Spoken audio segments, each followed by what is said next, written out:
Hello, everybody. Welcome to the Educators Room. We are here with installment 2 of our anti-racist series. And tonight I'm so excited because last week was so great. We literally had 700 people leaving comments. It was so crazy. And we had such a good conversation that I took Dr. Kirk's idea and I said, you know what, let's do a series of this and continue to have these hard conversations. So tonight we're going to talk about building an anti-racist curriculum. And I want to first introduce my co-host. So starting with Tamara, then Zach, then Kasele, then Katie. Introduce yourself and where you teach at and all that good stuff. Hi, everybody. My name's Tamara Russell. I'm a third grade teacher out of Orlando, Florida, and I'm so excited to be here. Hey, everybody. My name is Zachary Kirk. I'm an ed consultant with 17 years of experience in the game. I was a former high school English teacher, former literacy coordinator, former director of curriculum, and now I work for a great company called Hope Middle Hardcore. Hi, my name is Kasele Mshinda. I've been teaching for 22 years, and I'm now district coordinator of mathematics. And I'm Katie Slider. I've been teaching for 17 years. I teach 8th grade English, but I've taught grades 8 through 12, both English and Spanish. Yay. So everybody in the comments, tell us where you're from, put where you're from. And tonight the conversation is about building an anti-racist curriculum. Now we know we are in the midst of really an awakening in the United States. We hope an awakening around racism, Black Lives Matter. And so I want to start the conversation with, what is your definition of anti-racism?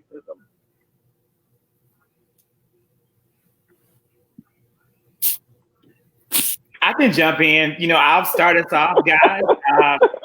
I define being an anti-racist as someone who has gone beyond the push for one. I'm basing this upon Ibram's, I forget his last name. I don't even think I know how to say it, but how to be an anti-racist, where he really talks about 3 stages that we go through: a stage of being a segregationist, an assimilationist, and then actually being an anti-racist. And he looks at so many people in history who are considered to have been great for civil rights and great in the fight for equality. But in actuality, they were never able to evolve to being an anti-racist. They were just simply pushing for assimilation, saying that Black people and people from marginalized cultures should just be a part of the mainstream. They should find a way to break down the wall and fit in with white America. Being an anti-racist means that you are on the front lines combating racism every single day. And you're fighting against the institutions that foster racism. But you cannot be anti-racist until you are able to recognize what those institutions are. And as an educator, they are prevalent in your everyday work world across everything you encounter. Racism is inherent within your curriculum. It is inherent within your board policy. It is inherent within your classroom practices. So before you can even begin to move into that field, you have to be able to recognize it. So that's kind of where I am, I guess, trying to now still formulate that true definition. But I think for me right now, that's a good starting point of where I am. Absolutely. Anybody else? I'll share. For me, being an anti-racist educator, did you guys just hear that thunder? Holy cow. Okay, good thing my computer's not plugged in. So I've lost the computer that way. Orlando is the capital of the world of lightning strikes. I don't know if you guys know that, but it's true. So for me, being an anti-racist educator is all the things that Dr. Kirk mentioned, but also in that I am teaching my students from a liberatory framework. So when I'm looking at those same standards that Dr. Kirk was saying, that racism is literally embedded in that, right? White supremacy is embedded in that. We're not teaching Black culture to kids. We're not teaching Latinx culture to kids, right? It's just not present. So what does it look like for me to teach kids what it looks like to identify marginalization, oppression, who has the power, whose voices are missing, whose voices are present, right?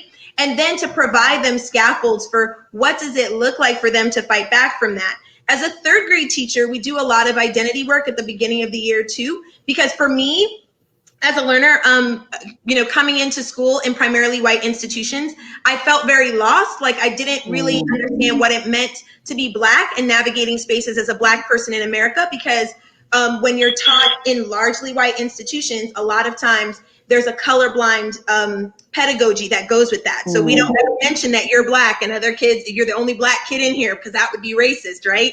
So we never really talked about the fact that I was a Black person navigating spaces. So I was very uncomfortable even to bring up those things or to bring up these marginalized experiences I was having, because no one was giving me the language to do that. No one was telling me how to fight that, how to self-advocate for myself. So in third grade, a lot of my work revolves around identity work and balancing power and privilege with students, even with small things. And I know I mentioned this in the last session, but like talking to my students about what their student rights are and exercising their student rights as it relates to like an IEP, or what the district owes them that's part of the student code of conduct. We go over that too, and we talk about what are students entitled to as a student from our district. So just those kinds of exercises for me, and empowering students with the language to self-advocate, is anti-racist education. It's what it looks like for me as a third grade teacher. Anybody else could say hi? Yeah, so for me, anti-racism is action, right? It's not something, but something you have to do. And it's a balance between acknowledgement and then redesign. So it doesn't happen without acknowledging first the racist history of education, schooling, curriculum, whose knowledge is valued. Like that's the beginning. And then through that acknowledgement, I then decide as a teacher, as someone who does curriculum development, working in a district, am I going to now, how do I redesign that? In a way that is as thoughtful and intentional as it was when it was designed very racist, right? So in order to be anti-racist, you have to take on that lens of where the racist beginning comes from, where the privilege lies. Because yeah, that's what I'm thinking of. Katie? For me, being anti-racist, I also did some reading of Dr. Kennedy's work, and I read Stamped, the Jason Reynolds remix, and then I was so taken with it that I read How to Be an Anti-Racist, and now I'm reading Stamped from the beginning, the full history, because for me, a lot of it starts with unpacking how I was brought up as a white person, how I was raised, and how everything has been set up to benefit me. And so acknowledging that, and then also as my role as a teacher of young kids, of teenagers, I had to look back at my previous teaching and look at how I was complicit. And even though I didn't know it at the time, I thought I was a super, I'm not racist, but I didn't realize until now. So it's that whole, you know better, you do better. So now I'm looking back at old practices and trying to dissect how was I complicit and what things now can I grow and change moving forward. And so part of the anti-racist work for me is not just unpacking and looking, but now going forward, what parts can I dismantle and rearrange to make everything more equitable? How can I bring in the history that our kids have just not had? And so many of my students have spent their whole life only hearing that their culture is slavery and negative. And so how can I change that narrative to show them the positives? How many inventors were Black? How many first, the little filament thing in the light bulbs, right? That was a Black invention. So we want to take some of that. We want to make sure the kids hear that history going forward, so that it's not just whitewashed anymore. So we have to be honest with the kids right away. And Fran, just to even deeper, I'm glad you reminded me this, Dr. Kendi. When I tell you Stamped is something that we all need to read, and when you're saying that you had to unpack things you learned as a white woman, I had to unpack things in the book that I learned as a Black man. There is a level of misogyny that has been inbred in everybody from white male culture that has been passed down, period. There is also a level of, in the book, it talks about the individual group think of saying of Black people, even identifying all Black people as being this way or acting this way, when in actuality, that in and of itself is a racist construct. So if you haven't read that book, Stamped, from the beginning, it is a tour de force, and it really is the book of the year to read at this time. If you really want to be able to say you are moving towards being an anti-racist educator, because I'm sure we'll talk about it through this conversation, the instructional decisions that we've made to highlight people like Cotton Mather. And we teach Cotton Mather's sermons in our English class, but we don't teach the writings of William Lloyd Garrison, who actually was a very strong abolitionist in his work. That book made me reconsider the whole entire canon. It made me think, we don't need these texts anymore, period. But you won't feel that way until you have that awakening. So please, definitely, I strongly recommend that book. It is so good. Yeah.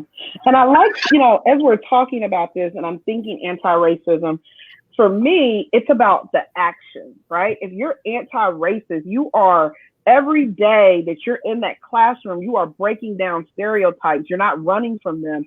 You are saying this is not, you are actively fighting against racism in everything that you do. And a lot of times for teachers, and we got these comments last week, a lot of people say, how do I do it? I teach math, I teach science, I teach social studies. For me as a former ELA teacher, it was very important for me to paint a picture of the canon of literature that slavery was not the end all be all of our existence. That there are authors and there are things that you need to read to open your mind. So this question is for Kasele first, but for everybody. As a mathematics instructor, as a mathematics expert, how do you start to build an anti-racist curriculum? What do you do? Yeah, so tell the truth, right? That is what you do. We think about, I'm just going to think of some names that pop into my mind when I think of mathematics. I think of Euclid, okay? He's the father of geometry. We used to teach Euclidean geometry. I think of Pythagoras, because deep and in the standards, in the Common Core standards, there's a cluster of standards around teaching and using the Pythagorean theorem. Aristotle and Plato, like these are Greek philosophers who, when you look at mathematics, history goes to them. Anti-racist curriculum around mathematics means, what about before them? Where did they study? Right? Pythagoras spent years in Egypt. Most of them did, right? The cradle of civilization in Egypt, they studied there. That's nowhere to be found. The idea of a right triangle lending itself to having relationships between angles and legs didn't start with Pythagoras. So if you begin to tell the truth, and it goes as deep as curriculum, right? Because we're calling this theorem by someone's name, we're always going to forever attribute that knowledge to someone Greek and never go back and talk about where that person learned in Africa. So even saying Egypt sometimes gets convoluted for folk because they forget that Egypt is in Africa, right? So students in my classroom, and I'm talking about the relationship in the right triangle for me, when I was a teacher, I would allow through some sort of constructivist teaching for the theorem to come out. And we didn't call it Pythagoras theorem. It was Shantae's theorem or William's theorem. Whoever recognized this is going to happen like every time. And I would say, every time this relationship is true, every time. Well, let's try it again until we decided as a classroom. So then mathematics becomes something that is a function of you doing it. It's not of the gods, like Plato suggested. It's not something for only smart people. It's not thing that we've created as a privileged discipline and then narrowed the scope of participation to largely white male population. Like those are the folks who think of mathematicians. And so it starts there. And if I'm a teacher in a classroom, I'm going to begin by rehumanizing the discipline of mathematics. I'm going to begin saying the function of us doing it. And those folks who created it, or those who did it early on in civilization just to make do, like we were constructing, temples. We were doing, the mathematics came out of doing. Now it's just something that you master, and it's supposed to identify your level of intelligence. And that's not the history of the human lens of mathematics. There is a researcher out of Chicago who I absolutely love and quote all the time, Rochelle Gutierrez, who recently got hot water because she said that mathematics acts as whiteness, and people all kinds of ways. But the point was, it's privileged for no reason, right? It has unearned privilege. The same way whiteness has unearned privilege. But if you can do math really well, you're privileged in society. So I think part of that dismantling, I think Katie was talking about, like taking it down, like that. Go back to the beginnings of what it is. Mathematics isn't this special thing. It isn't of the gods, like suggested, where only certain people can do it. It is of people. And let's talk about those people who incorporated it and used it in the beginning to create these fantastic civilizations. Let's talk about all of these philosophers who then went there to study, to develop mathematics that we now call the math that counts, because I think that's important too. Like what we decided with mathematics was those things that came out of, Greek philosophers. We didn't decide to count a culture in Africa that can build a boat seamlessly from a tree trunk and it be perfect every time, right? Like that's some mathematical precision. We don't count that, but we count something else that is going to be associated with someone who is not of color, some Western European, then that's mathematics. That's what counts. So you got to the truth and making students of all color feel that this is something that belongs to me and that I can do as a function of living and making my world better. And I'll get into some more later, because at this point in time, it's a perfect time to use mathematics to be critical. Every time I see a virus map and I hear what newscasters are saying about it, or I hear what, leadership is saying about it, I'm like, that's not what that map is saying. And you're being very specific about what numbers you're showing. And, we have to begin there. Yeah. Love it. Anybody else? I wanted to add on to something that Kasele said too about, like, when we're telling the truth to kids, we want them to do the work, right? We want them to actually functionally do things, because when we look at how things were done when they were authentically Black, when they were before colonization, in different iterations of history, we see that so much of how the learning was done by doing, right? Experiencing, teaching our young people how to survive and navigate spaces. Like that was what learning was like. There was always this sense of abolitionist teaching as we go forward. And we've already mentioned a couple of the newer authors.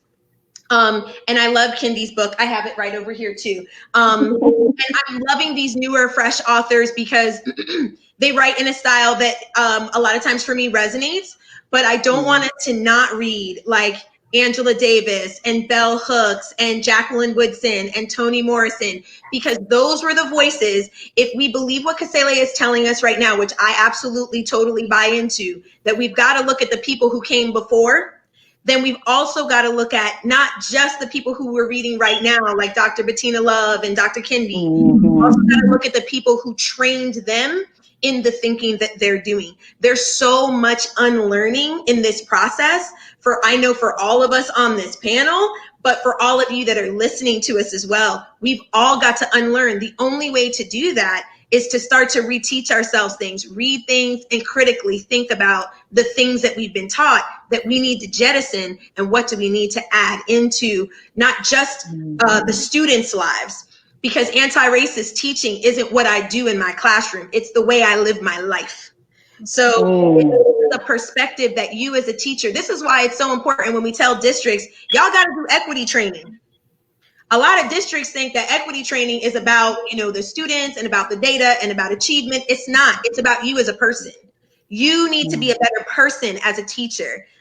The kids need to be better as kids in the classrooms. We learn to be anti-racist by doing. And if we don't teach people that this is not just another thing, it's not just another system, then it's never going to go forward in school districts. And we'll always be afraid to do it because it's just one more thing we got to do.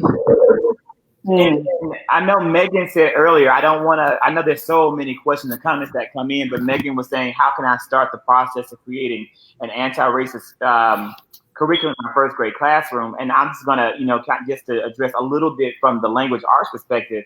In that classroom, you want to ensure that you're using texts that are appropriate, but that are also honoring every single child.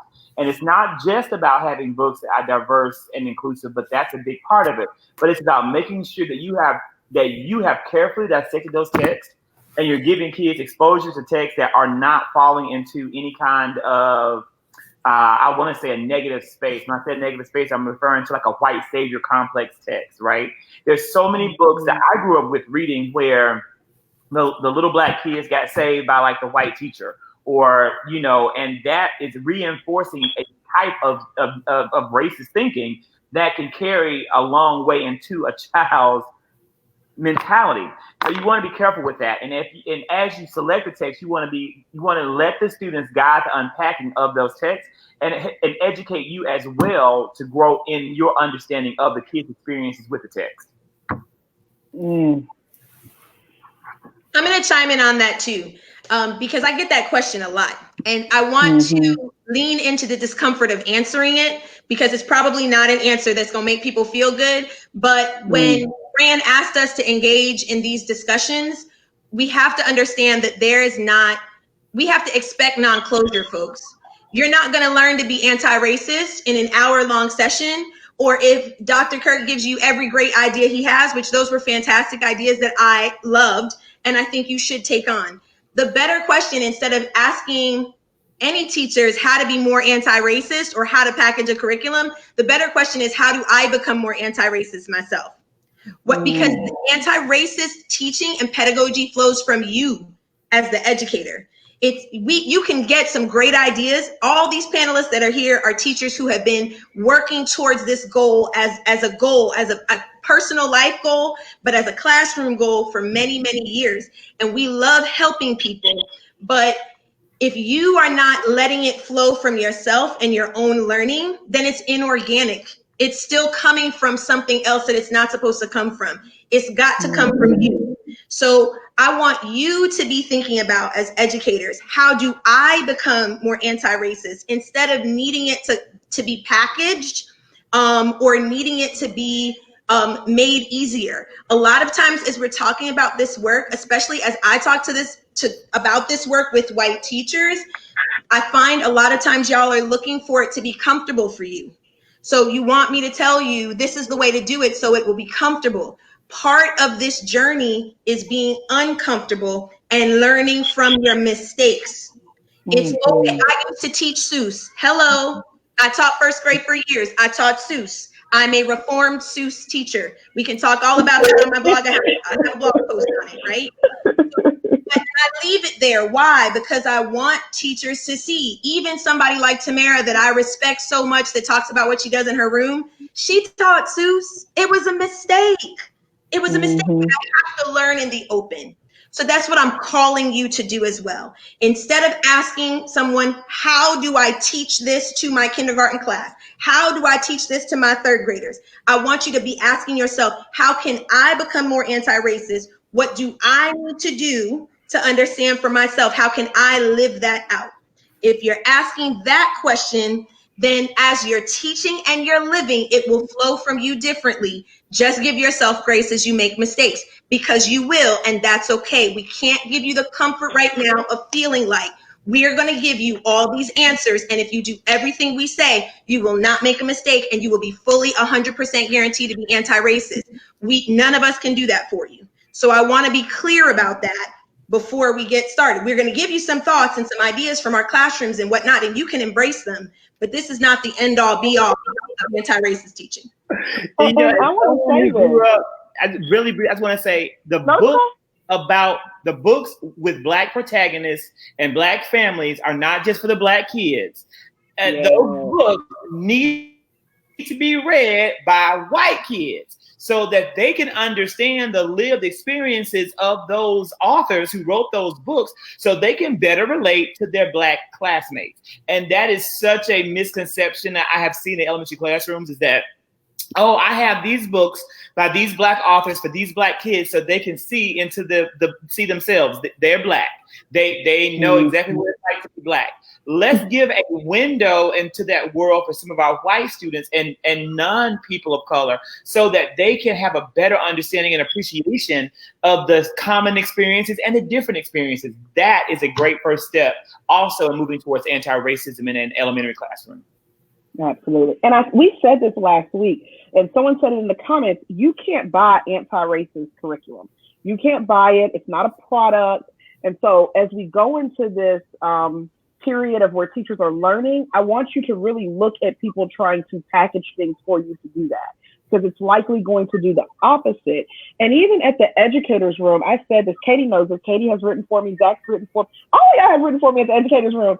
But I said this, I said, I wonder if I need to put out a statement, an anti-racist statement on the educators room. And I'm still debating that from a company that's owned by a Black woman. Well, one of the things that I said, and I said this today on Twitter, is that over these 8 years, so many things have happened that has made me sit back and say, we have a lot of work to do. And so I guess, as we sit on here and a lot of times on Facebook, we have to moderate comments by teachers who say things that are downright mean, racist, nasty, homophobic. I mean, it's all the whole span, right? So very early on, I took the position of it's not tolerated. We delete them, we block them, right? There was a little point in there where I was like, okay, we'll delete them, we won't block them. But I just feel very strongly that if you're bold enough to say that on social media, then there has to be consequences, right? And one of my editors, Carrie, I don't know if she's looking and watching, she said, let's take it another step. She said, let's contact your district. Because if you're an educator on here and you have these type of things to say about students, I can't imagine how you're grading that student, what you're asking that student to do. So that's been our position. So what do you say? We're about to go into a new school year and teachers are going to say, this is something new. I can't do one more thing. I can't do this during virtual learning. What is the mindset that has to be with teachers to develop this work?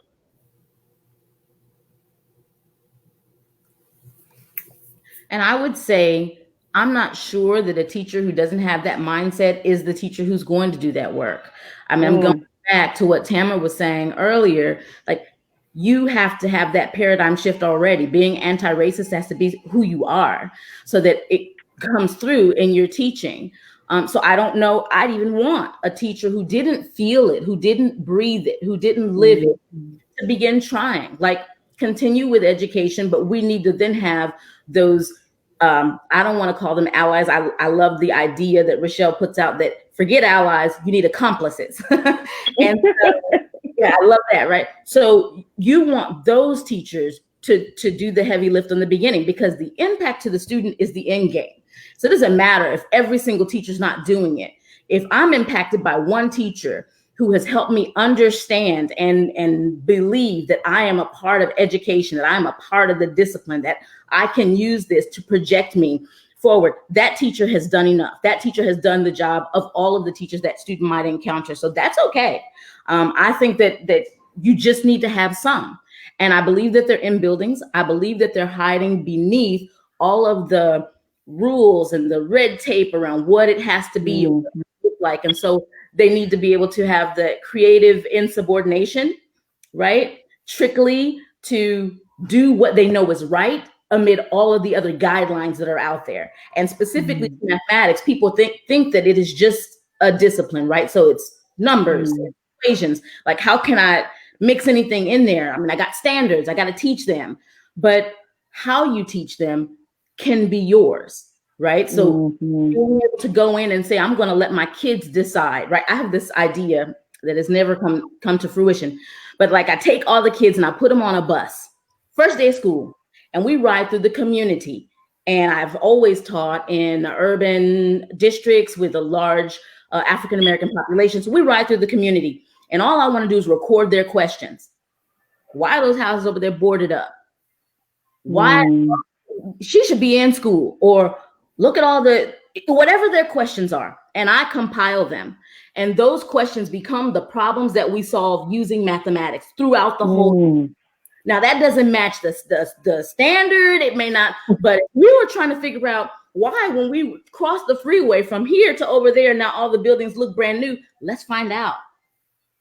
We an officer arresting, and we know they were just sitting there. Well, let's find out. And that's part of that insubordination that can happen, but it happens because it's already a part of who you are. I don't need another doing that for me. It won't be authentic and it won't be impactful. So I think it's okay. Love it. And I love the fact that you said it that way, because you could see in that example that was organic, not only to the teacher, but to the circumstance, right? The teacher had access to something to take the kids around. It was an urban environment. There was obviously some inequity in that community that they could pull from. And so the teacher did that. But it has to be organic to you and your subject area and what you're doing with kids. And it has to flow from your thinking about what is most important to communicate to kids. And as you develop that, literally that muscle of becoming more anti-racist, seeing the world as it really is, those lessons will come organically.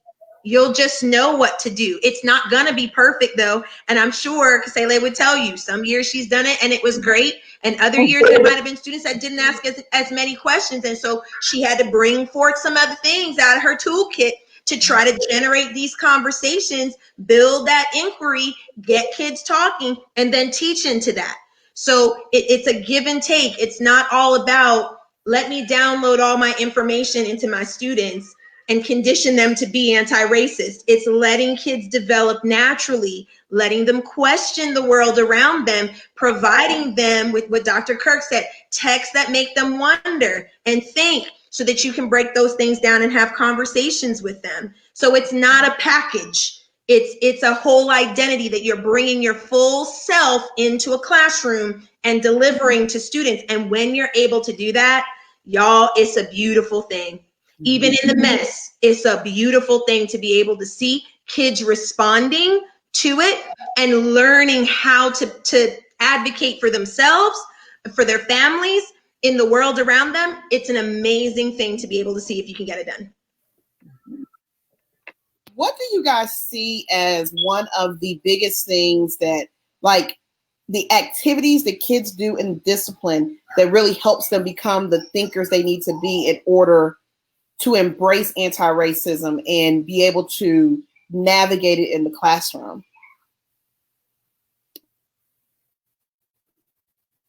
For me, that looks like conversations around justice, power, privilege, reading things from a newspaper, talking about current events, analyzing text for bias. That's what it looks like for me. And for me, in the mathematics, I think it just looks like honoring voice, because so often in science, hard science disciplines, the hard science is always right. But once we honor students' voice in that classroom, so like, it's not about the hard science, it's not about that. What do you think? So that in a very constructivist way, you are making meaning of this thing. That I think grows students' sort of activism. Like they are a part of this, they own this. So not teaching from the perspective of, here are the standards, here are the equations, here are the procedures, here's the drill and kill worksheet. You do it well, you get this mark, you don't do it well. And that's, unfortunately, that's kind of a part of my discipline. It's a part of mathematics in the way that it's done in a traditional way. So the best thing we can do is give students voice and allow their voices to lead in the learning and meaning making around mathematics.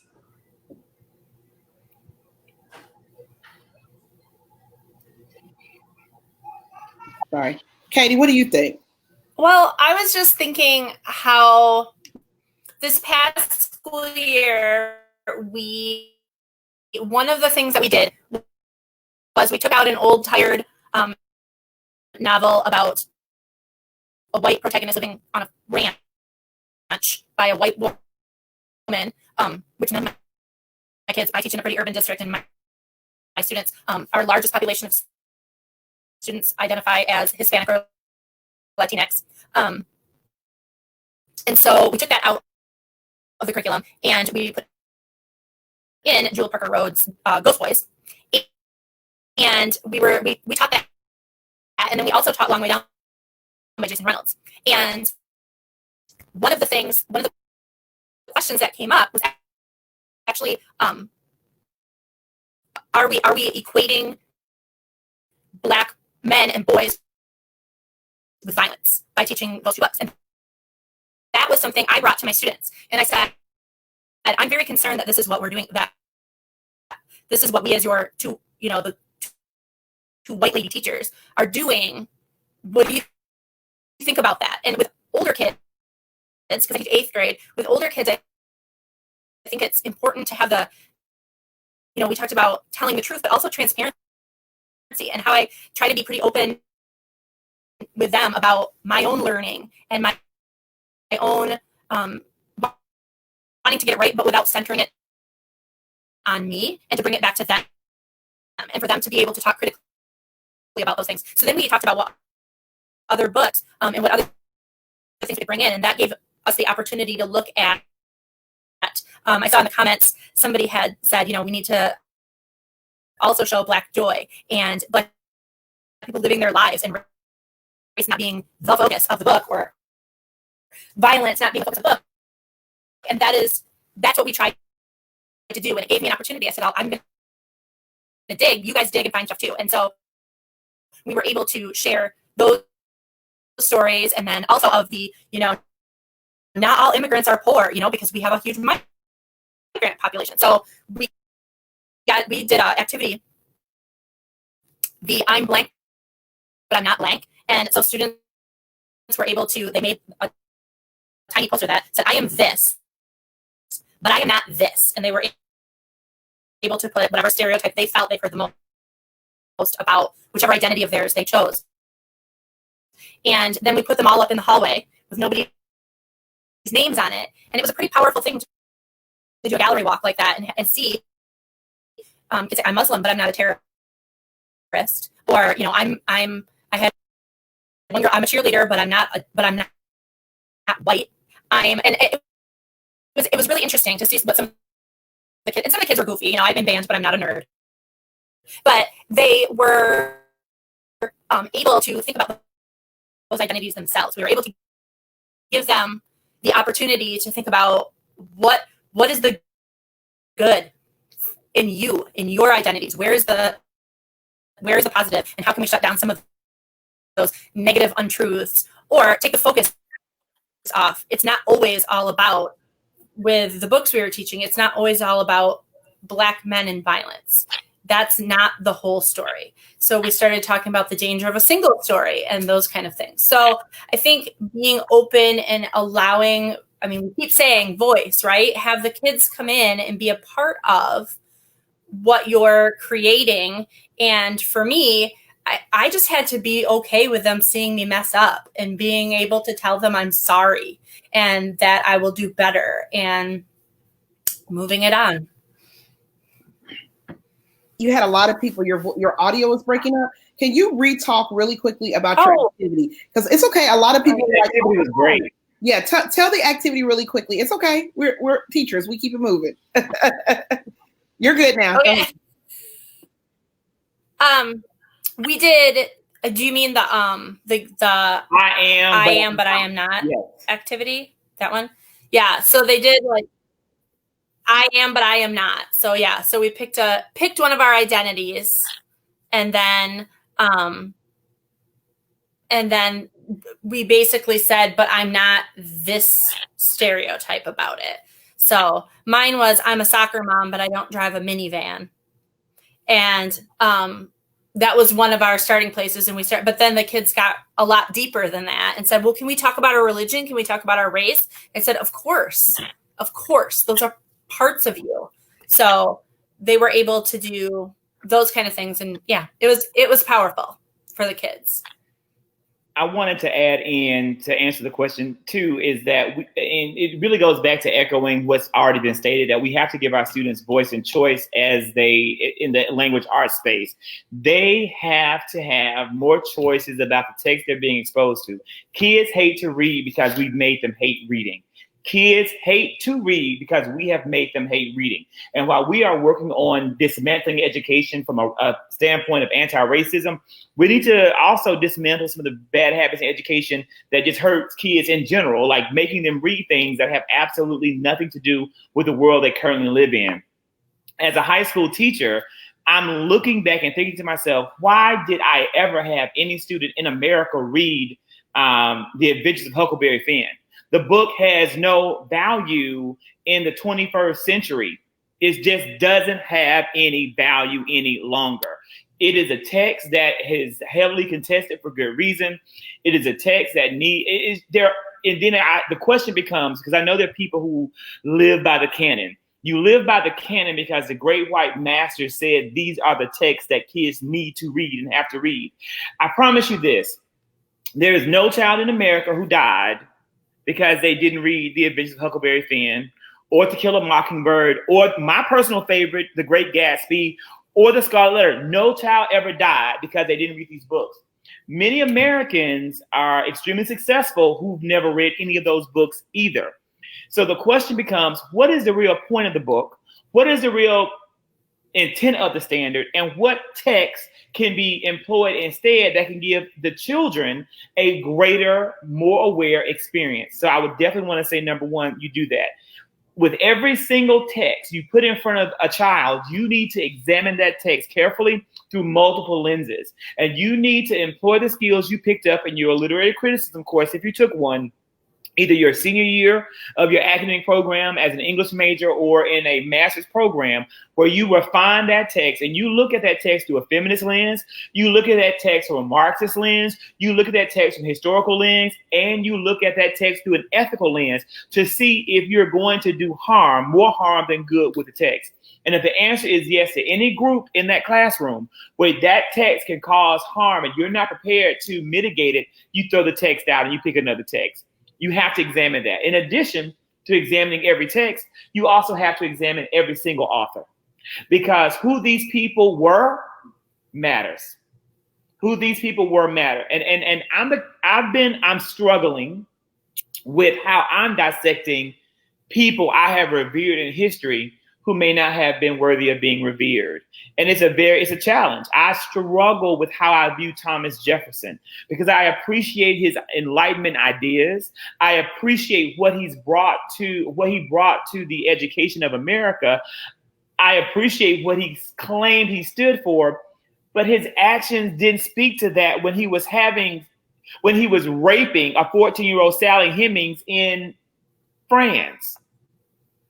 And I have to say, can I have respect for this founding father knowing that piece of information?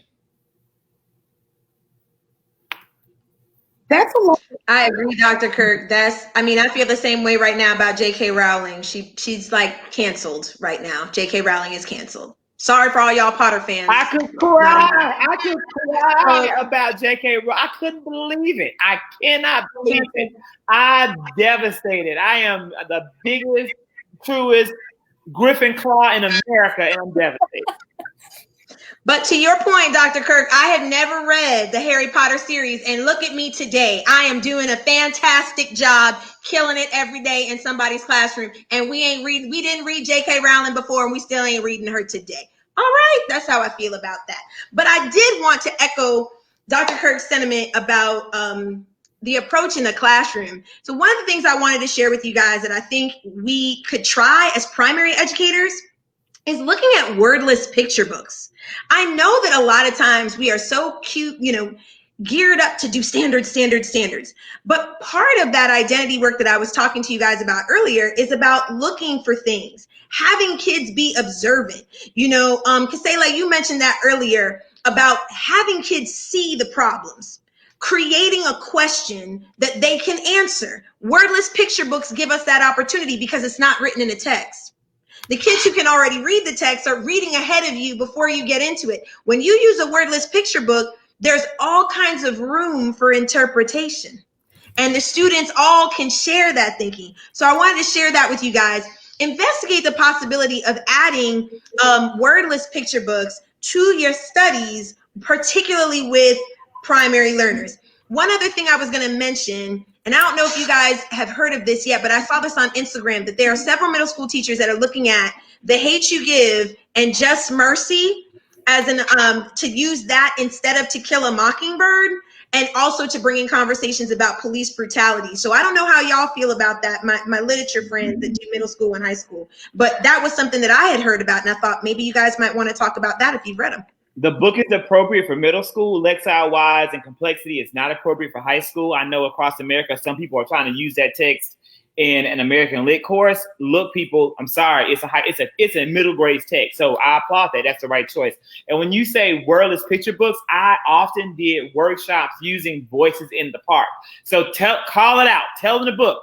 If you are unfamiliar with the right wordless picture book to use, every grade can use Voices in the Park. Isn't that the name of the book about the bears? I'm pretty sure it's called Voices in the Park. It is a great wordless picture book that talks about unconscious bias and how people, these characters, no words, are treating other characters and making assumptions based on how they look. And it's all animals. It's well done, beautiful, beautiful. They're actually not bears. They're monkey. I think they're like apes, but it's just a great book. So I have to ask, we've done a lot of work around, we've said, you don't necessarily have to be a teacher that teaches the standards. You didn't say that, but that is so tied to the standards that you can't really move without beyond that. What do you do for those teachers who are genuinely scared? Voices in the Park, we got it. What do you do for those teachers who are genuinely scared on shaking the table?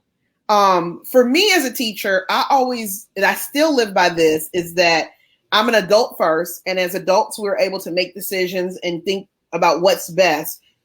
But a lot of teachers we find is that they're scared to shake the boat. They don't want to be under the radar of their principal. What do you say to those teachers to get them to even start to be brave in that sense? Fran, let me just say this real quick. We saw what happened to Ahmaud Arbery, and we saw the video come out, and we know that someone took that video, and people said, well, what did he do, or what was he doing when Ahmaud Arbery was being beaten, fighting for his life, and shot? We saw the video of the officers on George Floyd's neck, and we saw the complicit bystanders standing by, supporting up their brother in arms, allowing them to snuff this man's life out over the course of 8 minutes and 46 seconds. And then the innocent bystanders, people ask, well, why didn't you say something? Why did you just sit there in horror looking at this man lose his life?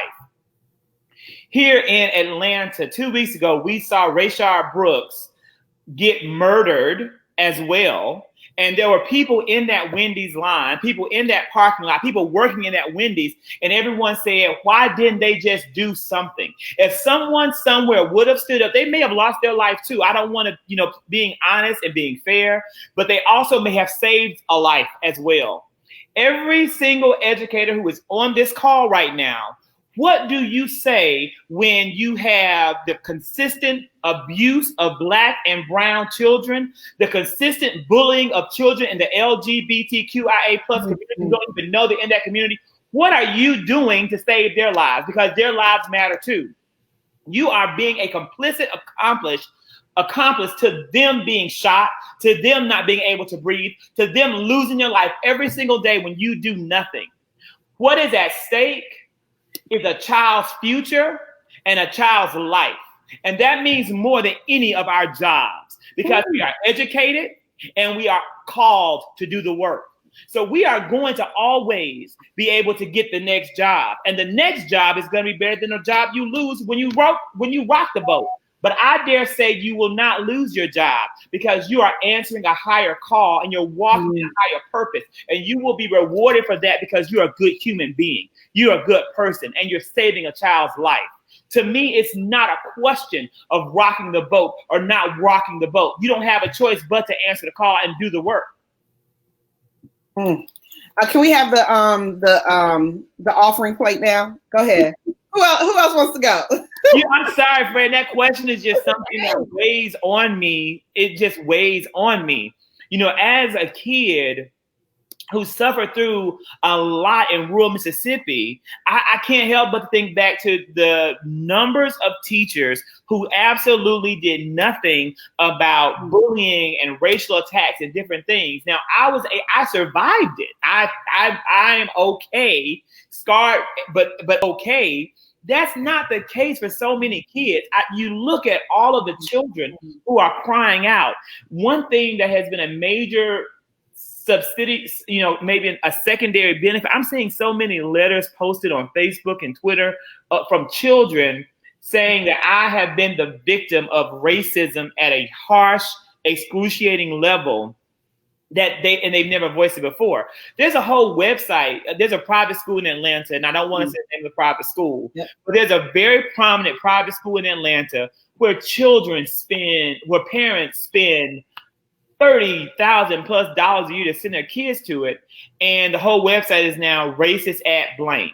And they're talking about the horrific experiences that they've had to undergo right now in 2020.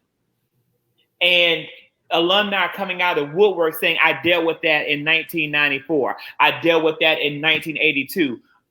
That has to stop. We can get to a point where our grandchildren, because it won't happen in my lifetime, it won't happen in my children's lifetime, but we can get to a point where our grandchildren don't have to live like that.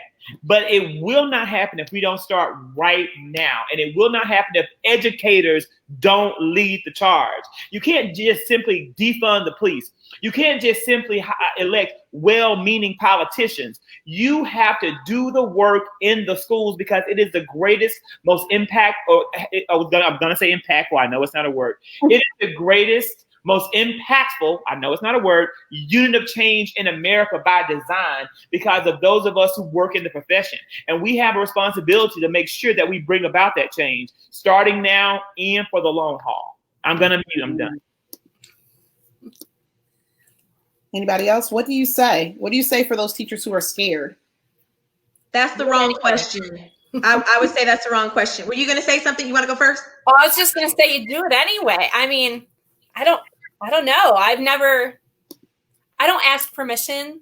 So that's just, I guess I'm an undercover insubordinate. I just do it, like I look at my students and I do what they need.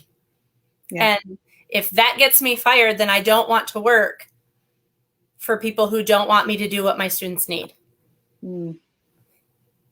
I would say that that's the wrong question because when you look at over the course of history that we've had education in America, there's always been that remnant of people who have been pushing for equity, for change, for people of color in this country.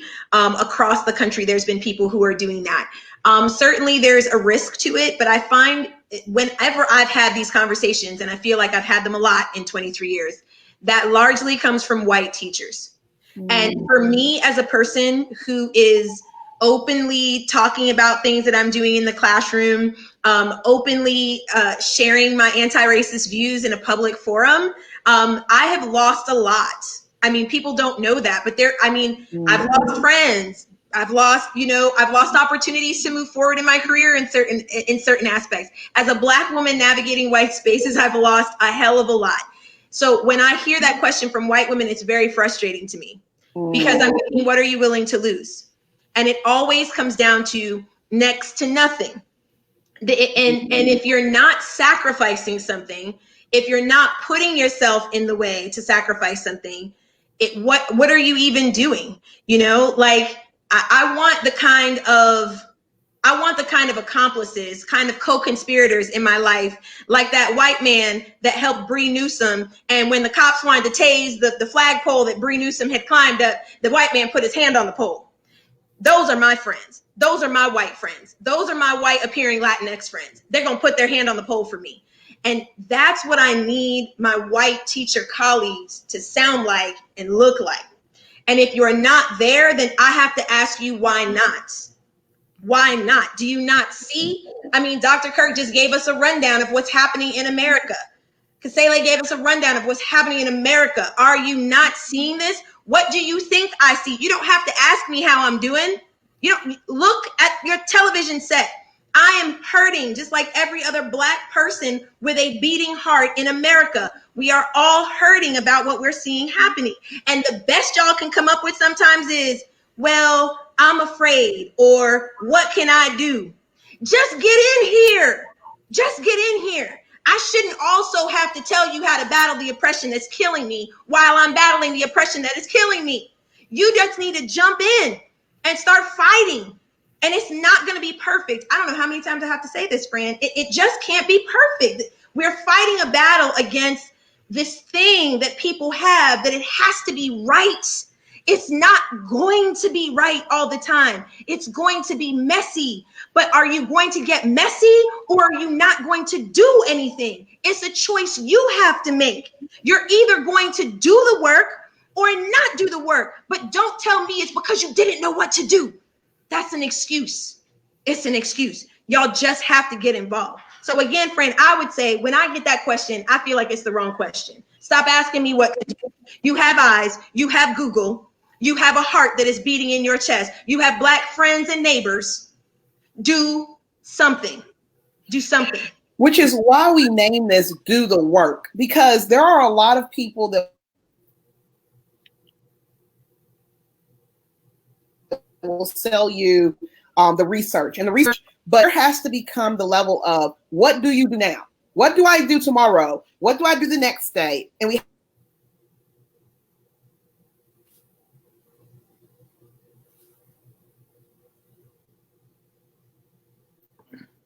So I think Fran, is everybody else able to hear?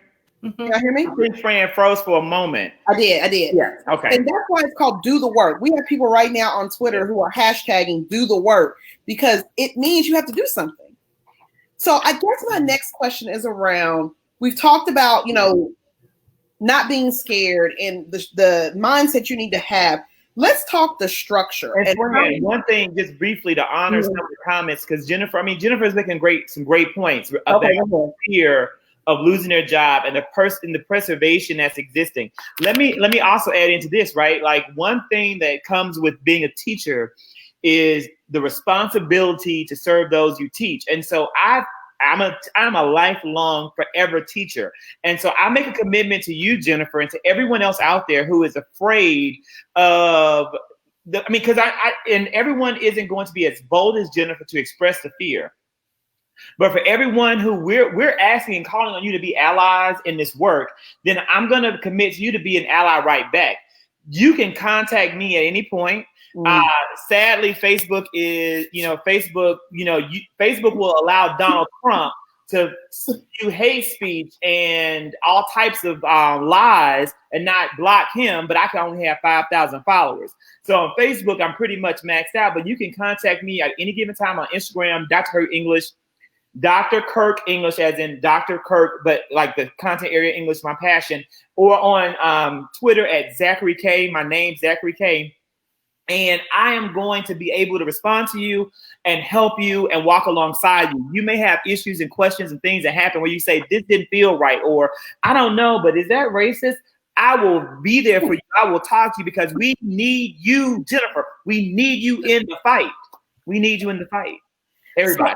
Also, I'm going to tell you on that same point too, y'all, if you are in a state like Florida, where I am, our union doesn't function the same way, I know, as some of the northern states. We get that a lot.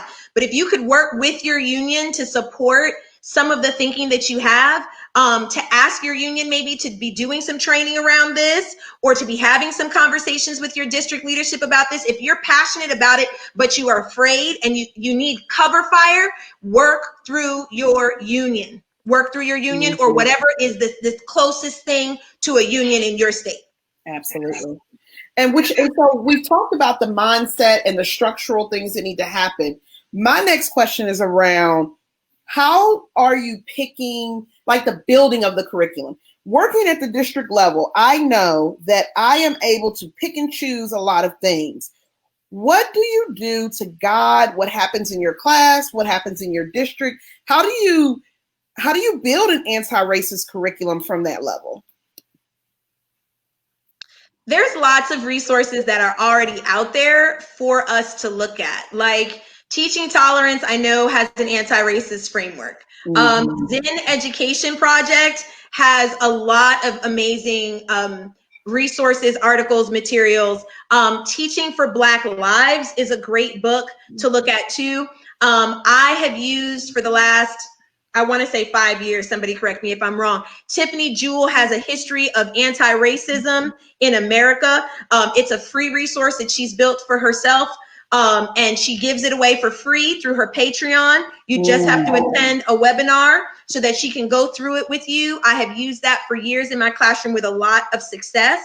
So there are things already out there to kind of guide your thinking in a new form of kind of continuum. And then I would say layer on based on your grade level and what skills your grade level is trying to teach. You can layer on with some of those things, but use some of these free frameworks that are already out here.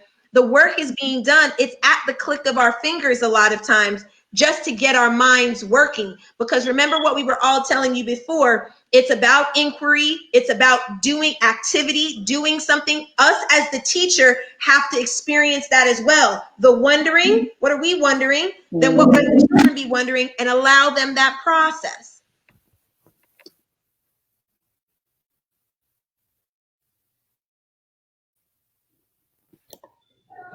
In mathematics, there's an awesome book. I was looking around because I keep it near me at all times. If I get a chance to get up, I'll go get it.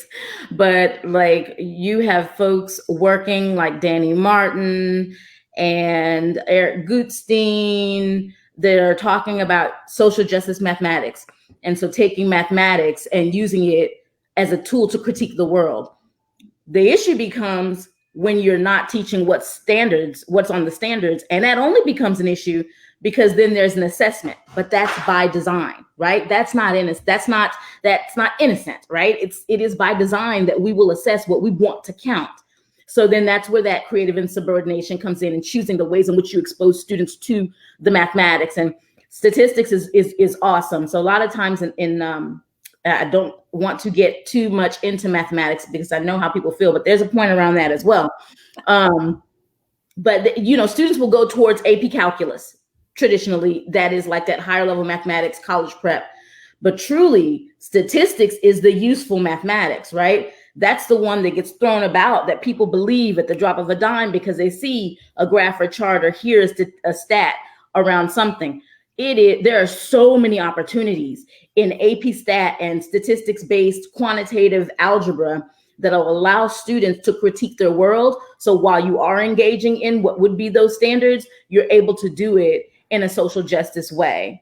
And so I think that's important. But when I think about it, like I don't know who I'm in the room with, but largely you could say to me, and I mentioned this to Tamara earlier, you could say to me, yeah, I'm not a math person. Like I don't do math. Like that's okay. And that's also by design because then the discipline stays very narrow. But I'll never be able to say to you without you looking at me crazy, I don't read. Like reading is not my thing. I'm not a reader. I don't read. Like that's not acceptable, but it is acceptable and acceptable for people of color specifically to be like, math is not your thing. That's a place to also have creative insubordination. Like she's attacking me right now. I just want you to know that she and I have had this debate multiple times, and I am right now attacked. But that's an opportunity, right? Because we talked about it. Math has unearned privilege. And what can that do for students of color, girls, to project them somewhere else where they're able to really move their lives and challenge the things happening in their community. So it is so important in this discipline, but you have to be sneaky in how you build it into your curriculum that's outlined by standards and then assessed everywhere. Like the SAT That's beyond the scope of a particular classroom or course. But if you can do mathematics, you can pretty much get into anywhere. You can pretty much write your ride to college. You can pretty much get a scholarship anywhere. And that shouldn't be so. It shouldn't be so. So how do we use that in the classroom to provide students with that kind of experience that they can actually get to those places that are supposed to be blocked off for them? So it's a whole nother conversation. Let me find this book real quick. Go ahead. One thing that I wanted to add in, Fran, is to say, like, guys, I think I talked about it last time. God has given us this year one of the greatest challenges that we've ever faced, probably in many of our lifetimes, with the COVID-19 pandemic. But I also believe that we have to find in this pandemic the opportunity to truly reform, disrupt, or my word, dismantle education. Because say, like, we don't have to ever again take another standardized test. Like, we don't. Right. Most of our states endured through the 2019-2020 school year with no state assessments being given because of COVID-19. Mm-hmm. We are in Georgia applying for another waiver for 2021. I hope most states will do the same thing. No matter who wins a new administration or a new term of an administration will happen starting in January 2021. We need to be ready to fight against bringing back standardized assessments because they're not fair to all students, and look at other ways of measuring student learning that may still give some level of accountability to somebody, but it really shouldn't be about any level of accountability. It needs to be about a level of learning. When we break free of these assessments, then we're going to be able to go more deeply into the authentic nature of teaching and learning to move our students ahead. That way, Fran, you can truly break open those standards and pull out the real work and pair that real work with real text that connect to real experiences that will give us a real world free of the racism that we're fighting against right now. But we cannot do that when the racism is embedded within the curriculum. An example is right here in the state of Georgia. I know that we had Common Core rollout. We had Common Core standards in English and mathematics. Then we had Next Gen science standards. By the time we got to social studies, the push for a common curricular around common understanding from some of our nation's brightest and best minds had faded out. In Georgia, our state standards are absolutely awful in social studies. They're biased. They're not fair. They're not true. They're not culturally relevant. In Georgia, that is ground one that is the first step in our battle to fight against the racism in education. It starts right there. What can teachers do when they are mandated by law to teach a racist curriculum? And then they're held accountable for teaching a racist curriculum with a standardized test. We have our work cut out for us. Bettina Love said this in her abolitionist teaching webinar she did the other day. She said, "We are not going back, y'all. No. We are not going back." The state, the federal government showed their hand, and they showed it too early. Mm-hmm. All these things, teachers, we've been saying we didn't want. We didn't want the standardized test. It took 3 weeks of coronavirus, and it was gone. Yep. We didn't have enough computers for kids. The federal government poured money into states. Now we've got computers. We still had free internet for children. Y'all could have made this free from the jump. Yes. Y'all, if we believe that we can hang on to these things, just like Dr. Kirk was saying, don't go back. Don't go back. Just don't allow it to go back. Now, somebody asked in the comments what I was referencing with that anti-racist, it's like a continuum. It's from Tiffany Jewell. She's the author of This Book is Anti-Racist. She has a Patreon. If you go to her Patreon, I am sure she'll have some place where you can sign up. Those webinars, she doesn't do them all the time, okay? But she doesn't, in order for her to give you the download, you have to go through the training, and she does those periodically through the year. But it's Tiffany Jewell's The History of Anti-Racism. I believe that's what it's called, but it's excellent. It's excellent. Yeah, and I think as I'm hearing us talk about it, it's very clear, and in the comments, is that we are at a time in our country where you have to fight. In 30 years, you're going to talk to your children and you're going to say, either I was complicit in it or I fought against it, right?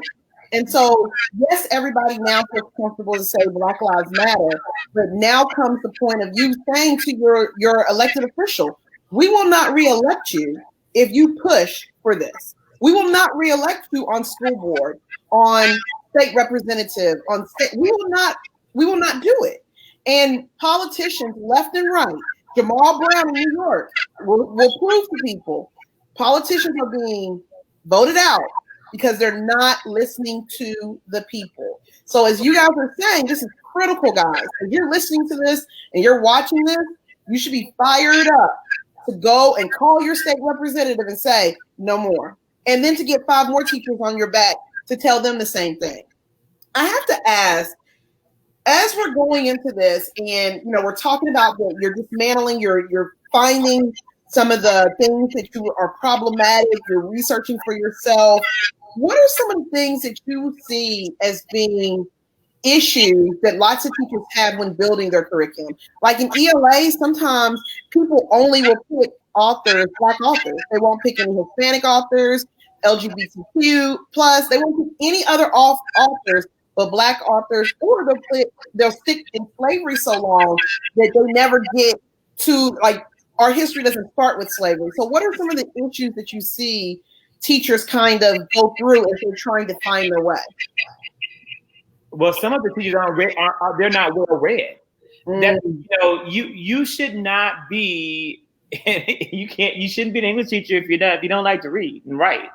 So unfortunately, a number of teachers, they themselves are not well read and they're not staying abreast of what's out there. That's why it's important to be a part of things like the Educators Room and to be active on Twitter and to be a part of different chats. So you're constantly learning. To be a good teacher means to also be a good learner and to also be open and allow the kids to guide you. You have these brilliant kids who are reading books, more books that are of greater interest to other kids than you could ever read. Let them guide and lead you in that work. There was 2 great comments. Julie, I feel for you. That admin just doesn't know. Let's say your admin just isn't woke. You got to help wake them up. Point out the fact that, maybe it's a good thing that we don't standardize tests. And for Michelle Sands, yeah, it's a great thing that your school board is pushing to have an awareness of LGBTQIA+ history and characters year round. It should be that way for every single marginalized group in America, because until it is that way, we're never going to bring everyone in to America and make everyone feel a part of this country. So I think those are also really great things. And I think it's important, Fran, that all elements of who we are as a people are reflected in the literature that we put in front of our kids, period. And it's not okay just to give them books about the white experience or the Black experience. It needs to be the American experience. And it will not be the American experience if everybody isn't represented.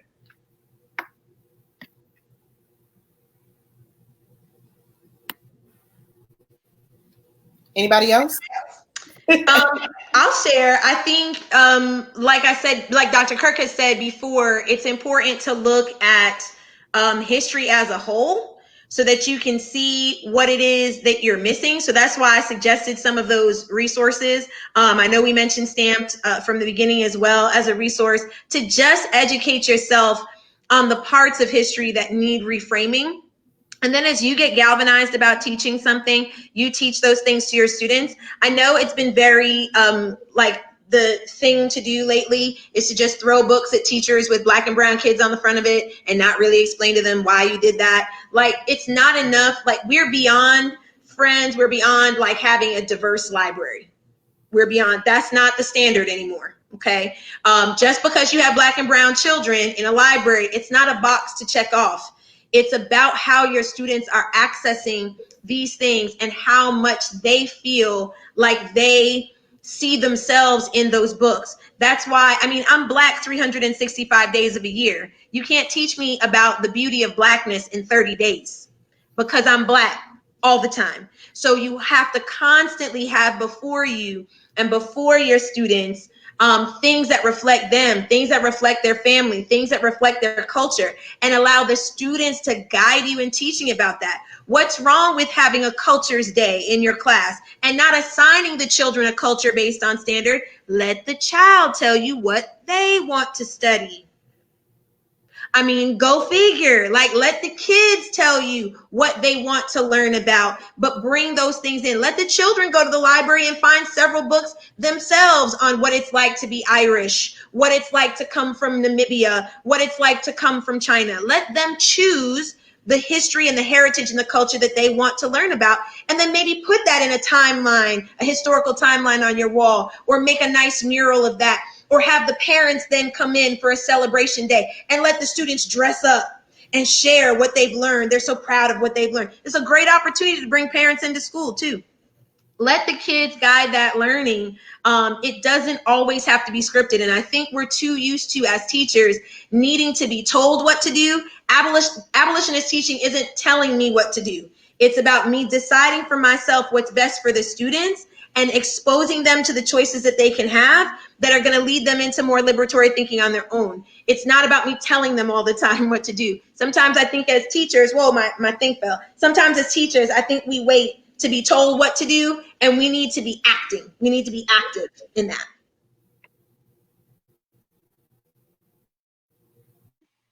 Katie or Kasela? So like I said, mathematics is just different. It's different in that people see it isolated from human experience. So even the best math teachers look at the discipline through the lens of the very hard science of it. You have to kind of let that go, but it brings me all the way back full circle to telling the truth. Because when we go back and look at the beginnings of mathematics and the fact that it was defined as a function of someone doing it, right? If none of us do it, it doesn't exist. So it was defined as a function of us doing it. Then we can talk about it belonging already to everyone. So I have a problem with thinking that we've got to interject, or, I'm not finding the words right, but we don't have to put African Americans, Latinx, Asian, we don't have to put that in mathematics. It's there. It's been there, right? If we tell the truth, if we talk the story out and make sure that people understand, oh, I have a grandchild, sorry. If we talk and make sure that people understand already, okay? I'm so sorry. Put it on cameras. If they understand already. What is this? Put the baby up. Let's see which baby is this? If they understand that what we're looking for exists, we just need to tell that story, and it needs to be a complete story, then we don't have to work very hard. But while I'm here, this is the book I was describing, like social justice education. So it's called Rethinking Mathematics. And if you're looking for ways to incorporate social justice mathematics, I mean, this is a series of writings by folk who have been doing the work. And this isn't new for mathematics. Like, people have been talking about this kind of thing for a very long time, but it hasn't gotten very much focus until now. And now we're really trying to figure out how we can put it in. But it's always been there. It's always been there. And it's just that we haven't counted it. So I think that's where we have to start. I mean, math isn't just numbers and equations and letters, and then some people can do it and some people can't. It is how we live. It is what we've used to create our civilization, right? So, yeah. And to Kasele's point as well, like, why can't that be multi-sensory? Like, why couldn't we do exactly what she was saying? And once the students are doing that reading on maybe ancient mathematicians, that's your ELA right there. That's your social studies right there. You're already, the project is already heavy with math, right? Math ties in very well with science. So you can bring something sciencey in. What happened to the days? I mean, all of us have taught for a long time. Y'all remember when we used to do those amazing units, right? Yeah. What happened to those days? We got to go back to those days, because it's in the unit of study that we can create the time to do this rethinking that we want to do with students. When we take everything when we look at teaching like a waffle, right? A waffle has those boxes. We're jumping from one box to another. I got to do this. I got to do this. I got to do this. It should be like a bowl of spaghetti. Everything is touching, everything else, all those glorious flavors are mixed together. Kids as adults, we don't navigate the world in this fashion. Right now, I'm going to read. And then in 20 minutes, I'm going to make my shopping list where I will be doing my mathematics. This is not how people act, right? Everything just flows together. We don't compartmentalize as adults. So then why do we teach children to compartmentalize from the very beginning? No, teach it in a unit and allow that expression, that creativity to come through the unit. There's no reason why it couldn't also be standards aligned for those of you who are still like standards first. That's going to have to ease a little bit. But there's no reason that I can't do third grade in Florida is states for social studies that first 9 weeks. There's no reason why I couldn't do a states unit and employ some things that relate to mathematics from my standards, such as graphing. Graphing's a big third grade standard. Multiplication, talking about population density, bringing in some of the statistics from COVID-19, how it's disproportionately affecting different groups of people. See, that's all math. And it's all related to things that I can talk to my students about. For example, third grade students in Florida have to talk about migration patterns. They have to talk about different groups of people who have come to this country and made an impact. So when I'm looking at that migration, if I was sitting with Kasele, we could talk about, okay, friend, how could I bring in my math with this and make this a rich lesson where the students are doing their reading, their writing, their thinking, their talking, their math, their science. Teach it in a unit. You'll get more done that way. Absolutely. I wanted to briefly, I love to answer every question.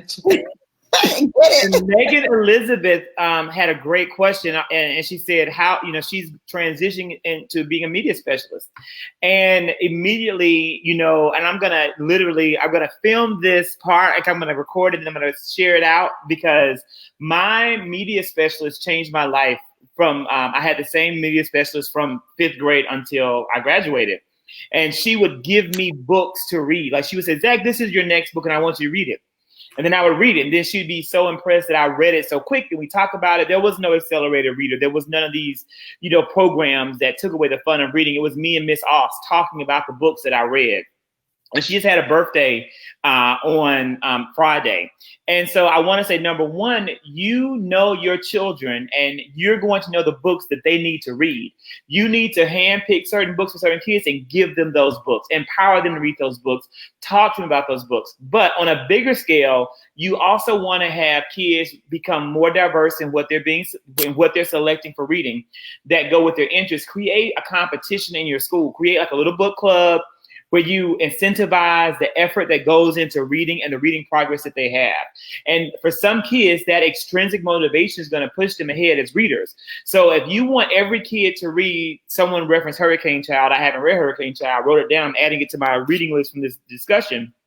And you want every child to have exposure to Hurricane Child, but you're concerned about the LGBTQIA plus themes in the text, then what you would do is make this an optional reading book for a challenge.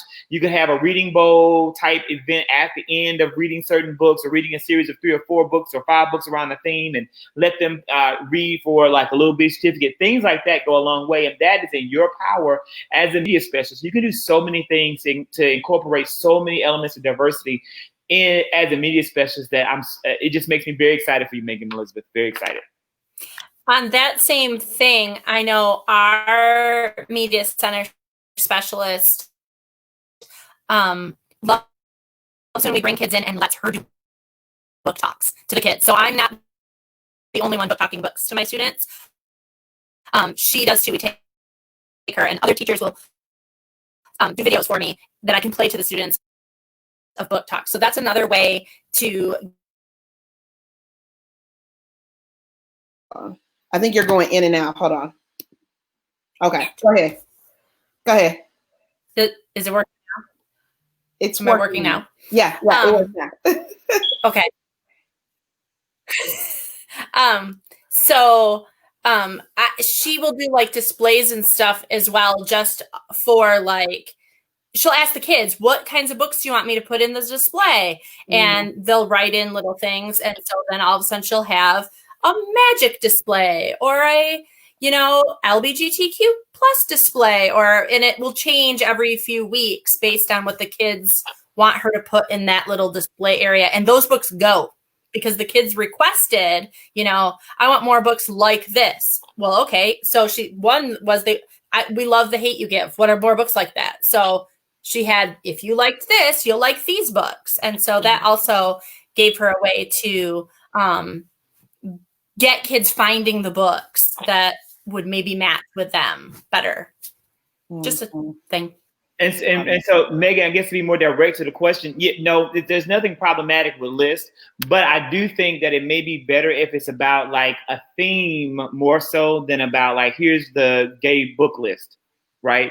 I don't know if the gay book list or the black book list is the right way of doing it. I do agree with the book, like the list, but I would look at it more from like what Katie said, like if you like The Hate U Give, kids know the themes in that book, then you'll like these books. If you like I'll Give You the Sun, which is a really great young adult LGBTQ book with many other themes in it. You know, I'll Give You the Sun. If you like I'll Give You the Sun, then here's some other books that you would also like. I think that would be I think that's a great, safe way of doing it. I think if you're genrifying elementary school teachers, you want to stay away from otherizing groups. So like the multicultural bin, that's otherizing. We don't have a white people bin in elementary school classrooms, but we do have a LGBTQ bin. That's otherizing.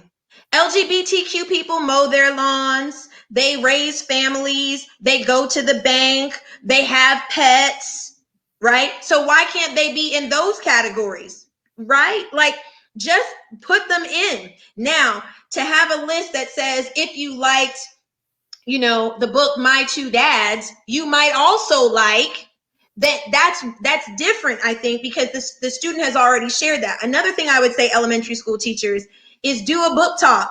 Just a few minutes. You read 1 or 2 pages of a book. I do this every day. I read 1 or 2 pages of a book. I leave both of them up for silent sustained reading, and students always pick them up. When they're interested, they'll say, hey, do you have other books that are kind of like this? And then I take them to different parts of my library and I will share that with them different things. But no, I don't have like a famous Black American section, because famous Black Americans are shown throughout the time of history doing all different kinds of things. I don't want to otherize groups with my library. But as a media specialist, I can understand wanting to have certain times of the year where you feature things, but you don't want students to get caught up in the idea that because it's June, it's our LGBTQ month. People are LGBTQ plus 365 days of the year. So their stories need to be told in all forms and not otherized, so that children get comfortable being able to feel like I can go and pick up this book and read it,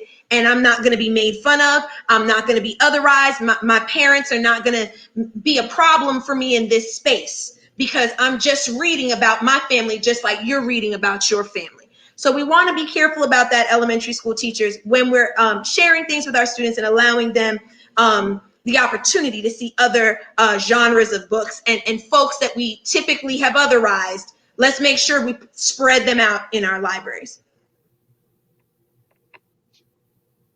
I love it. And I think that, you know, Megan said, thank you so much answering these questions. Guys, if you have questions, put them in the comments. These are experts, and this is your time to ask.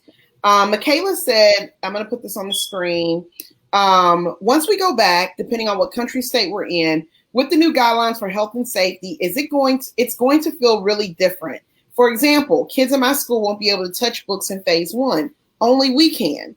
How do each of you think the reopening of schools in a new way of living help with the anti-racist teaching? Go ahead, guys.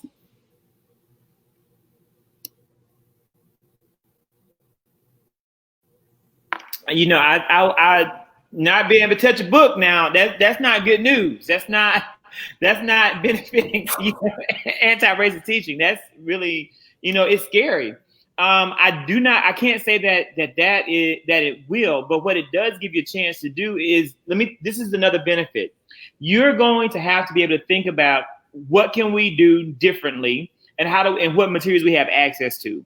So there's certain resources that you can access online that you may not have in your classroom, and that's a chance to say, well, I have to use this resource, or I have to use this text, or I have to use this article, and I wouldn't have usually done it, but I have to because it's all we have access to. And that's how you're able to break away from perhaps some of the curriculum that is forced upon you to go in the direction that leads to the curriculum that you know is right for kids.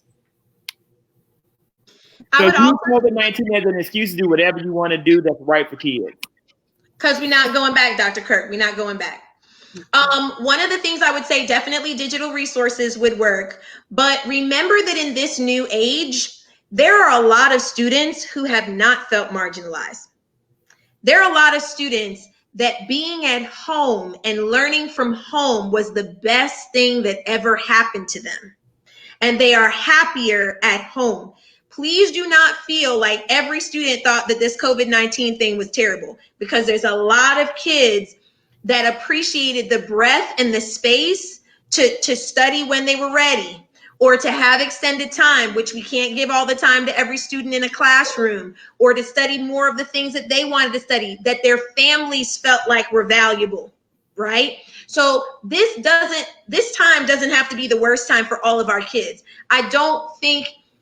I always think that if parents are interested, in giving their students, their children, an anti-racist lens, it's going to be easier for them to do that directly at home without the school system interfering and undoing some of the good work that they're doing. When you think about how many immigrant children we have coming to the United States whose parents are clinging to their culture and trying to make sure their kids hold on to their language. Meanwhile, the schools are pushing them through English, right? So a lot of times what's happening is we're undoing the anti-racist work that parents are organically doing with their kids, giving them food from their culture, giving them art from their culture, talking about their culture's history, making them follow the cultural norms at home.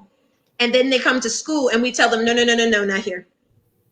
So I think we need to be very cognizant of the fact that there are going to be some kids coming back to school that it's going to be harder for them to actually be back with us than it was when they were at home, kind of learning with their families in a flow that worked for them in their home. And I can only speak for my district. We have a ton of digital resources. So making sure that teachers are actually using them, and that we're not having COVID as an excuse for principals to say, let kids have books. We have digital ones, give them those and teach them how to use them. And audiobooks. Yes. Is not cheating.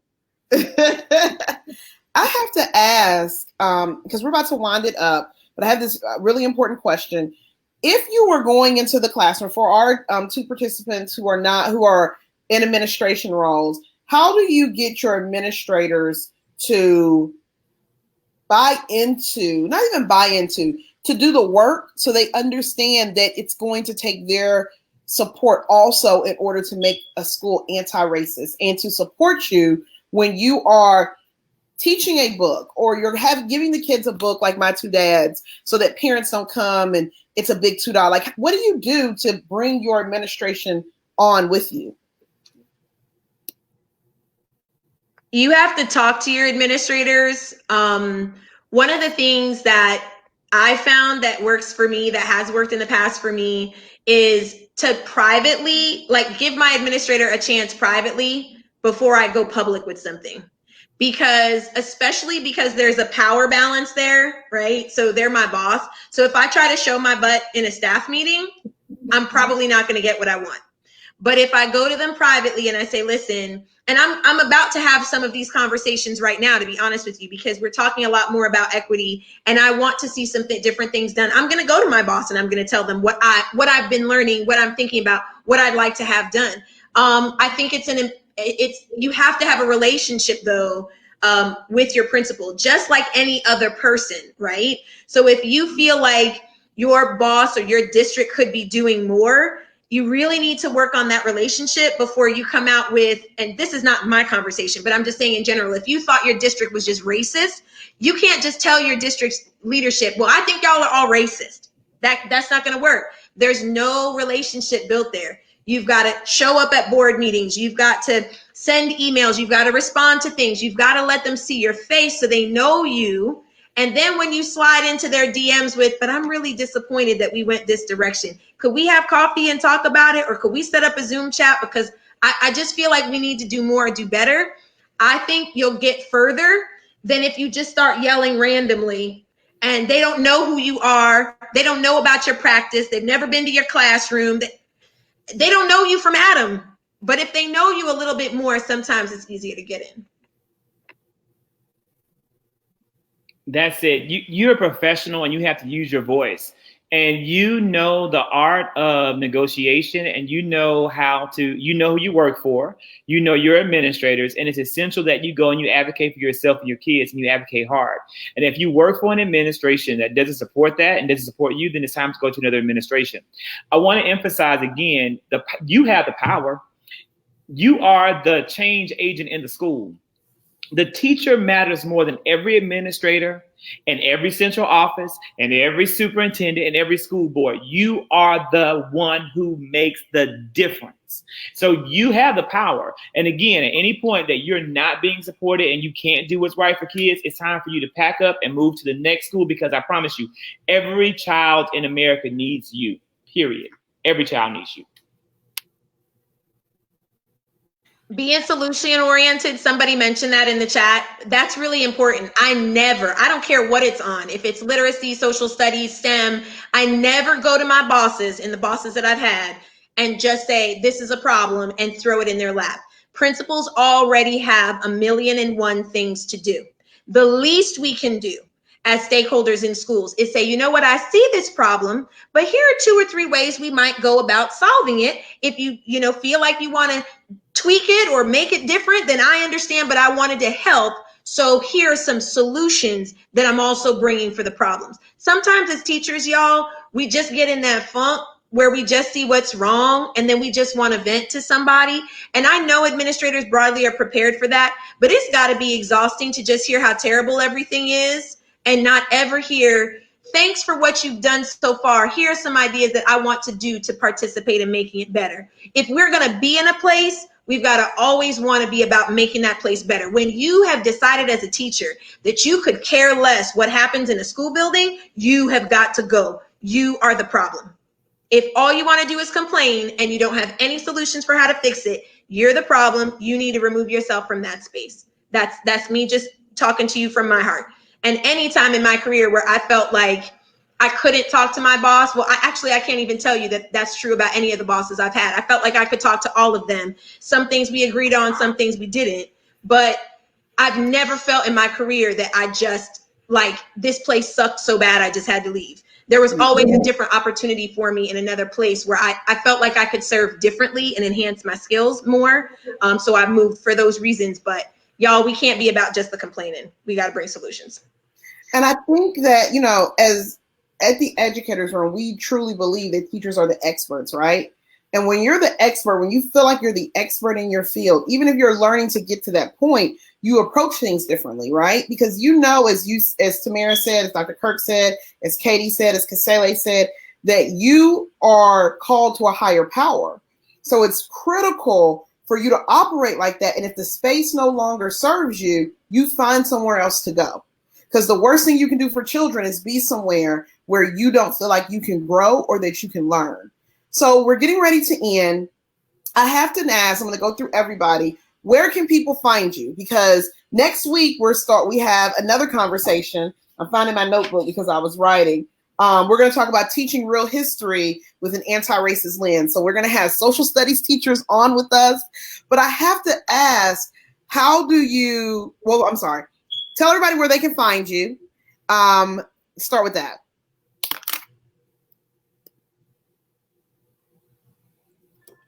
Well, you can find me on Twitter at mshinda math.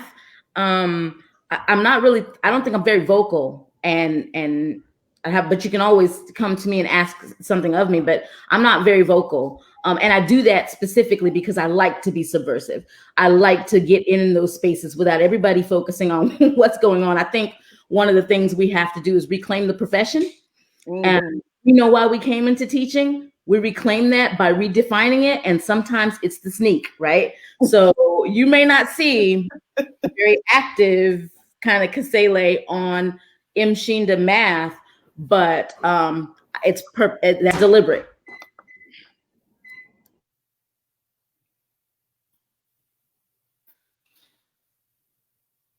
Okay. Hold on, Zach. You're.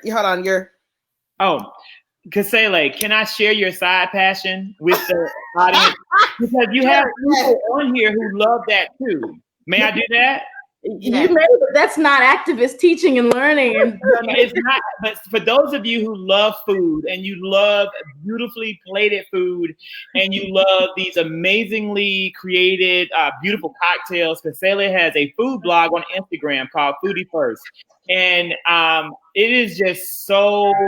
It's just a great blog, and it's one of those small account hidden gems, but she does a great job of adding and curating. So while she may not be as active in the social justice math world, she is very active in the Foodie First world, and it's a great account to follow. You guys can follow me on Instagram. I'm very active on Instagram. I post every day a lot. It's Dr. Kirk, DRKIRK English, Dr. Kirk English, and my Instagram is more of like just. It's me, unadulterated. It's not all about education. It's about 100% all the stuff I do, including Weight Watchers and running and working out, and also politics. You can follow my Twitter, which is very educationally focused, and it's Zachary, ZACKORYK. My name, Zachary K at Twitter. Lots of education stuff there. I try to tweet 4 times a day, educational stuff out to anyone who follows. And you can also follow me on YouTube, but my YouTube that I'm using now is called 3+1 Media. In addition to my work in education, I also do some like lives and some recordings around politics and pop culture where people just talk. I would love for anyone out there who has a passion for politics or a passion for pop culture to join me on one of my Monday or Thursday night lives. And actually, Fran, I'm getting ready to pop off because we start at 9 o'clock tonight. So thanks to everyone who's with us. I had a great time, and you guys can reach out to me anytime, and I'll reach back. Mary, so where can they find you? Oh, okay. I was just looking for you, Dr. Kirk, and then I realized she put him in the chat, so I'm going to find you that way. Because I don't follow you on Twitter. I was already following you on Instagram. I'm at Mrs. Russell's Room on Instagram, on Facebook as well, on Pinterest, on YouTube. I'm at Mrs. Russell's Room as well, on Twitter too. The only place that's different is my blog, which is TamaraBRussell.com. Perfect. Katie? Oh, I have a blog. I don't write on it very much anymore. SliderNation.com. I'm getting my doctorate degree, so that takes up a lot of time. Yeah. Because I'm also full-time teaching. And full-time momming. And you can follow all of that kind of shenanigan on my Instagram, which is at @KSlider. And my Twitter handle is also at @KSlider, where I get pretty mouthy. So guys, you have just heard from just a wide range of educators and their experience in their current jobs. And one of the things that we want you to remember is that there is power in the truth. If we tell the truth as educators, a lot of the problems that we see would not exist. Always tune in into www.theeducatorsroom.com. I've put everybody's contact information on there. And I also post a link where you can get it. Thank you, guys. We are actually going to be live on Sunday. We're going to be talking about teacher self-care, protecting your peace during a pandemic. And then me and Dr. Kirk are actually going to go live Sunday night by 8 o'clock, 9 o'clock, because we're going to talk about why teachers need to run for school board. So because Fran is running for school board. And she's going to lay out why that's essential. And I need you guys to give everybody on this, give her $5, a $5 donation. $5, not a foot long donation. And we're going to talk about it because being an expert calls you to do things that will help other teachers. And so we're going to talk about my school board run. We're going to talk about the runoff I'm coming in on August the 11th. And so all good things. So we thank you. This will be up on our YouTube later.